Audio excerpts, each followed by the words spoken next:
ہے وہ جب آگ تیار ہو گئی تو پھر فیصلہ کرنے میں پریشانی ہوئی کہ ابراہیم علیہ السلام کو آگ میں پھینکیں کیسے، کیونکہ دیکھیں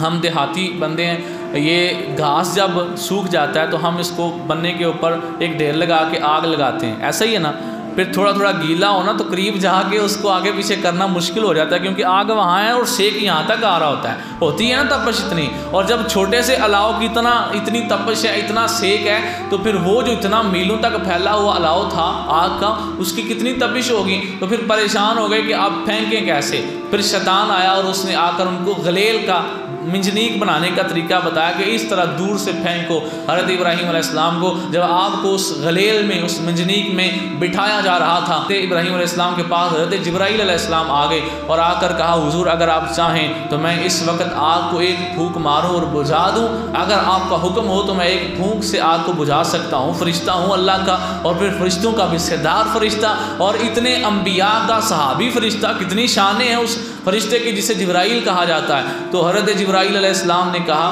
کہ اگر آپ حکم فرمائیں تو میں آپ کی مدد کرتا ہوں۔ اللہ اکبر۔ حضرت ابراہیم علیہ السلام کی عمر ابھی دیکھیں 17-18 سال ہے، لیکن آپ نے کہا بھئی میں تم سے مدد کیوں مانگوں، جس رب کی توحید کے لیے قربان ہو رہا ہوں وہ دیکھ رہا ہے۔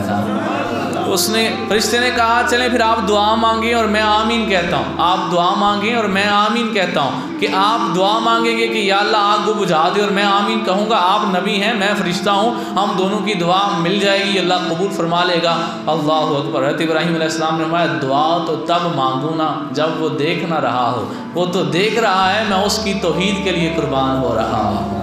پھر آپ کو جب جو ہے وہ پھینکا گیا آگ کے اندر، اللہ قرآن میں فرماتا ہے قُلْنَا يَا نَارُ كُونِي بَرْدًا وَسَلَامًا عَلَىٰ إِبْرَاهِيمَ، ہم نے کہا کہ اے آگ ابراہیم پر ٹھنڈی اور سلامتی والی ہو جا۔ اللہ نے کہا اے آگ ابراہیم پر ٹھنڈی اور سلامتی والی ہو جا۔ اگر اللہ صرف یہ کہتا بردا ٹھنڈی ہو جا تو آگ اتنی ٹھنڈی ہو جاتی ابراہیم علیہ السلام کو ٹھنڈ لگنے لگ جاتی۔ اللہ نے ٹھنڈ بھی نہیں لگنے دی، اللہ نے فرمایا برداً و سلاما، ٹھنڈی اور سلامتی والی ہو جا۔ اور پھر علماء فرماتے ہیں اگر اللہ یہ نہ فرماتا علی ابراہیم، ابراہیم پہ ٹھنڈی ہو جا، تو قیامت تک کی ہر آگ ہی ٹھنڈی ہو جاتی، لیکن اللہ نے ہر آگ کو ٹھنڈا تو نہیں کرنا تھا، اس لیے اللہ نے فرمایا ابراہیم پر ٹھنڈی اور سلامتی والی ہو جا۔ تو اللہ تعالیٰ کے نبی حضرت ابراہیم علیہ السلام سے کسی نے پوچھا، ساری زندگی گزر گئی، کسی نے پوچھا بتائیں اتنی زندگی گزار دی ہے، بزرگ ہو گئے ہیں، بوڑھے ہو گئے ہیں، زندگی کے کون سے دن ہیں جب آپ کو جینے کا مزہ آیا؟